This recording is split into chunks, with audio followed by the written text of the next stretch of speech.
Welcome to Anu's classroom. In this session, we will be talking about Industrial Policy Framework, which is your Unit 6 of MMPC 3. So, industrial development. Why do we need that? We need industrial development so as to achieve economic growth, correct? Only with industrial development and economic prosperity and economic growth can we improve the life or lifestyle of our countrymen, correct? So, India, like any other country of the world, India also has left no stone unturned to brace and strengthen its industrial development, for which the quest actually started after independence in 1947. So, the initially conceived policy was called as the Industrial Policy Resolution of 1948, and it outlined and defined the role of both the state in industrial development, both as entrepreneur as well as authority. And for a very stringent framework and for better implementation of this industrial development policy, we enacted a lot of industries acts like Development and Regulation Act of 1951 and all. And with these acts and this policy, it allowed union government to direct the investment into the preferred areas of industrial activity through the mechanism of both licensing as well as keeping abreast with the national development objective. So, on that regard, in this session, let us understand the evolution of industrial policy in India, the framework of industry policy formulation in India, the gaps in previous industrial policies, as well as the need for new industrial policy. The benefits and gaps of the present industrial policy also we will discuss, as well as any state specific industrial policies in India. We will briefly look at it. Okay, the importance of other policies or supplementing the primary industrial policy we will also look at. So, what happened before the industrial policy of 1991? The model of development and growth and the changes with time demands changes in our economic policies also, as well as the need arises to create institutions for successful implementation of policies and to achieve growth. This means what? There has to be an involvement from the state level, that is, state as in the government level is essential. So that is why from the time of the second 5-year plan, industry-led growth strategy was adopted. And in this strategy, this strategy was based on the Industrial Policy Resolution known as IPR of 1956. 1956, it is the second 5-year plan. The IPR 1956 was commonly referred to as the Economic Constitution of India, which has established a base for all the cottage as well as small scale industries and aimed to enhance their growth. Okay. A classification was made specifying which all industries will be grouped into which all categories, while stating that both public and private sector was at the same time anticipated to be part of the course of industrialization in India. So that means the policy classified the industries into various groups, into both public as well as private sector, and in that also into various groups. And industrial licensing came about. Industrial licensing actually formed the the backbone of this policy. Government initially insisted upon a written permission to an industrial unit allowing manufacturing of only those goods which were itemized in the permission letter was an important instrument which allowed state to ensure that manufacturing units will follow all the sets of rules that are in place for that particular industry for manufacturing those particular goods. Okay, so this industrial licensing was for that only, but we all know what happened, right? One of the famous movies which I can remember as a kid, which showed the problems with this industrial licensing, was there is a Malayalam movie called Midhunam, in which the hero struggles to set up a factory of his own. So there are multiple other movies also, but this is one of the movies which I could recollect. You guys, in your regional languages or in other whichever movies languages you prefer, you might have also seen this. It is a very common thing to showcase in those times because of all this red tapeism and license raj, as it was termed at that time. The government is still actively taking measures to prevent such things from happening and hampering development of the nation as is, just because of rules and policies, but also in an ethical way. Okay, so the legislative framework of our industrial licensing was actually represented in 3 different acts. One was the Industrial Development and Regulation Act, or IDR Act, which enacted in 1951. We have MRTP Act, which later got replaced, which is the Monopolies and Restrictive Trade Practices Act of 1969. Okay, Foreign Exchange Regulations Act, FERA, of 1973 also. Now we are almost 4 decades after independence, and the industrial no, we are more than 4 decades after independence. Well, 4 decades after independence, the industrial landscape again underwent drastic change, and the industrial policy's initial approach, where it was to safeguard and protect the Indian industry during the initial stages of their development as well as from any economic fluctuations. But after a few decades, we found that this approach did not actually allow the industries to expand and adapt as per the modern changing times. So, moving further, especially the period that began with the 1985 witnessed development of rule-based industrial policies, and this included tax and tariff-based interventions as well as dual price, making direct price output or capacity controls totally obsolete. So that all these things, all these changes and all these drawbacks brought about the new industrial policy of 1991. So by 1991, the economic imbalances had reached very, very high levels. And if you remember, you might have studied in your school days also in social science how India was going through a very big crisis in 1991 with their BOPs and everything. They couldn't, the whole nation had come to a standstill because at the initial days of development, India promoted making in India, right? Everything, very few imports, and there were not enough exports. Money was not moving as freely as was intended. All those things, the economic imbalance was at its peak there. And so the government understood that the growth strategy that was being pursued till then was not suitable. Why? Because it led to deficit financing. That's why I said BOP deficits were too high. What is BOP? We have a separate unit discussing the whole concept of BOP in depth, but just understand for now that import and exports were not in sync.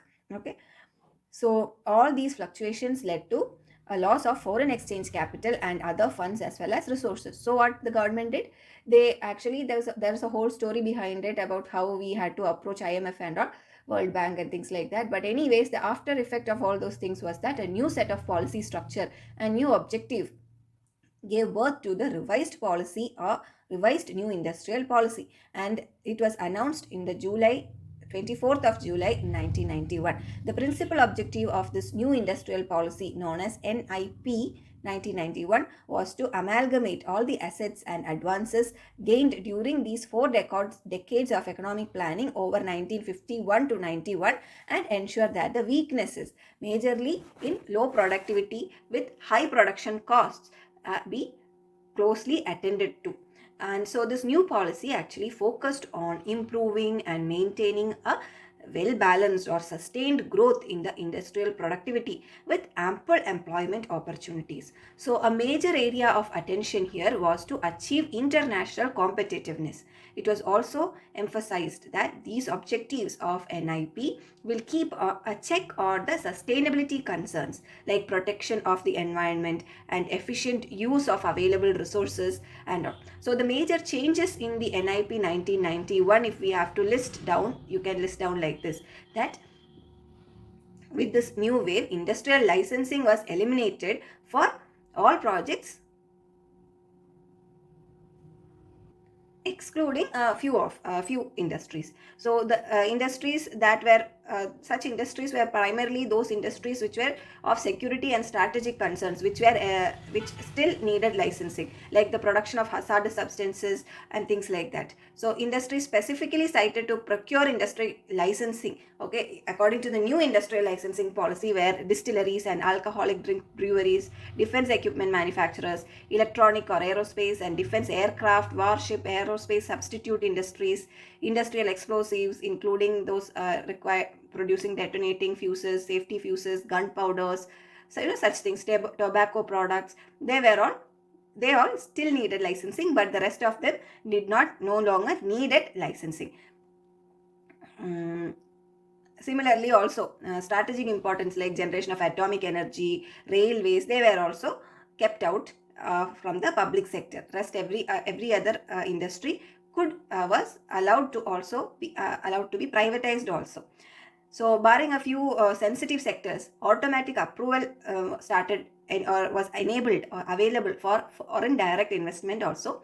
And these industries were classified into groups, and automatic approval was available for up to 100% in few industry groups also. Companies which are involved in export of products, like majority foreign equity holding of up to 51% was allowed for easy access to the industrial markets also. For the purpose of negotiation with international firms and for approval of direct foreign investments, the government has set up a foreign investment promotion board at that time. Along with this policy, for foreign technology agreements in high priority industries, automatic permissions were given if a lump sum payment of 2 million and 5% royalty for domestic sales and 8% for exports was provided. This was subject to a total payment of 8% of sales over a 10-year period from the date of agreement or 7 years from the commencement of production. Department of Industrial Policy and Promotion, called DIPP, is in charge of all these things. For all other industries other than those that were specifically mentioned, automatic permissions will be given subject to all the same guidelines as in cases where no foreign exchange is required for any payment. The MRTP Act allowed more freedom in terms of removing any kind of pre-entry restrictions.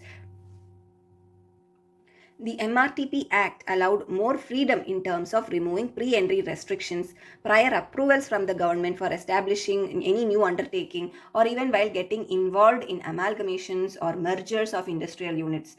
It also removed the threshold limits of assets in respect of the MRTP companies and dominant undertakings. Similarly, this NIP 1991 specified that the public sector investments will be made in strategic areas. Public sector was given more freedom in terms of entering in areas that were not even reserved for it. Also, reservations were made for the public sector.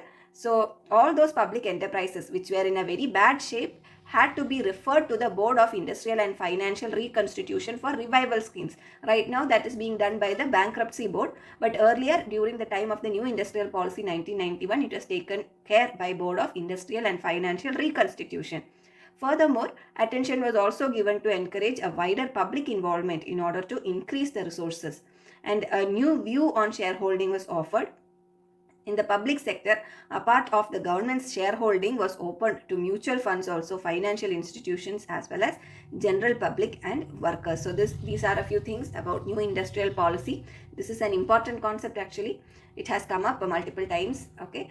So when you analyze the NIP, we find that there are both positives and negatives. The announcement of NIP 1991 opened up avenues and liberalization got a robust push with major reforms, but at the same time, while we were enabling this NIP, we realized that we were missing a suitable export policy.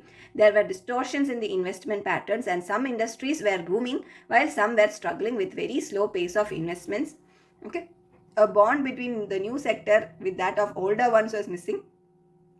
So there was a need realized for encouraging modernization as well as new product development.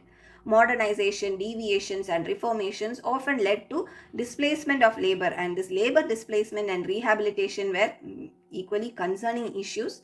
Lack of technological and innovative efforts intertwined with absence of initiatives based or incentives based policy was lacking for encouraging efficiency. Failure to designate, or rather we can say define, a proper industrial location policy was there, and there was highly skewed income distribution and its related consequences also. But at the same time, there were major strengths to this NIP policy, like changes in the industrial licensing system was a major breakthrough as well as a key step which enabled liberalization. It also expanded the role of financial incentives in directing the investments.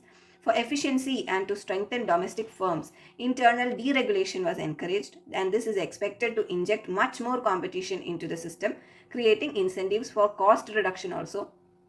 It looked at strengthening the legal framework with the formulation of the Reconstruction of Financial Assets and Enforcement Securities Interest Act of 2002, which basically allowed banks and financial institutions to enforce their claims on collateral for delinquent secured credit without judicial intervention. At the same time, the Competition Act of 2003 prohibited anti-competitive practices and abuse of power through healthy competition and regulation of companies beyond a particular size. So what happened with this? It allowed internal liberalization. How? through open access to imports and other inventions like technological advancement, modernization, overall improvement in the industry with a focus on reducing cost and maintaining a very progressive environment. So all we can say that the aim of the policy changes, which was aimed to introduce an integrated economic package and create a suitable environment for the promotion of efficiency, productivity and industrial growth through a well coordinated structure, was more or less achievable. Now, coming to the state specific industrial policies, the state specific industrial policies mainly focused on the simplification and development in areas like single window clearance, labor regulation, online tax return filing, inspection reforms, commercial dispute resolution, availability of land, reconstruction permits, access to information and transparency, obtaining of electricity connection, environment registration, and things like that. So, every state has its own state specific industrial policies. I'll tell you, in Kerala, we have the single window clearance for industrial units, setting up of industrial development zones, incentives to new entrepreneurs, relocation of industries to mitigate the rising pollution levels, eco-friendly transportation modes, allotting of land through government policy portals, encouraging women entrepreneurs, employing skilled laborers are few of the Kerala state specific industrial policies that are being taken up. Similarly, in your state, there would be specific industrial policies. So if possible, I would greatly appreciate if you can let us know in the comment section what are the state specific policies for your state. Okay, I hope to see all those comments. Okay, keep them coming. Coming to the few other important policies that focused on industrial promotion, we have the competition policy, which was an important intervention to ensure healthy competition and promotion of the small scale industries. And there were many constraints also on competition in the pre-reform era, like restriction to enter for new enterprises. FDIs were under very strict scrutiny, high tariffs and other policy interventions to restrict the trade and all. That's why I told before this 1991, we were in quite a mess actually because of the way our industrial policy framework was structured. So for a healthy competitive environment and to ensure there is efficient production, two major factors were recognized as vitally important. One was to allow Indian players to become independent and competitive globally, and second was to create an accessible atmosphere in the domestic market. To achieve this, encouraging competition to achieve efficiency, better allocation of resources, and at the same time ensuring consumer well-being was the key. So, on the recommendation of an expert committee, the government passed this Competition Act in 2003, replacing the MRTP Act, which was enacted with the new Industrial Policy 1991. So this Competition Act came into existence with the key aim of supporting and promoting the competition while at the same time prohibiting anti-competitive practices. So the Competition Commission of India, CCI, was established and set up under this Competition Act with the aim of promoting a spirited competition, at the same time preventing dominance. Some of the major objectives of the Competition Commission of India are to stop the practices which could adversely affect the competition and encourage and endure competition in the market, ensure that there is quality of products and services, consumer welfare, and allowing a freedom of trade in the markets of India. And for CCI to work as a market regulator, other bills are also passed, like the Competition Amendment Bill in 2007 also. Similarly, Special Economic Zones or CES Act in 2006 emphasized the development of specific areas for promoting manufacture as well as exports. The main incentives in setting up industries in the CES zones are duty-free import of capital goods, raw materials, consumables and spares, tax exemption on export profits for the first 5 years, exemption from minimum alternate tax or MAT, goods purchased from domestic tariff area or GTA are also exempt from sales and service tax, exemption from stamp duty, registration fee as well as electricity duty also was allowed. No tax on income from dividends and long-term capital gains tax was also not there. And 100% FDI was allowed for the developers. So as we end this session, I want to emphasize that from this unit, the most important section is again the new industrial policy of 1991. So as it is, I urge you all to pause this video and think for 5 minutes. and see if you can recollect all the key features of this new industrial policy and all the major advantages and disadvantages of this NIP. Feel free to use the comment section to note down your answers for the same so that others can also benefit. Okay, thank you so much, and until I see you all in the next session, take care. Bye bye.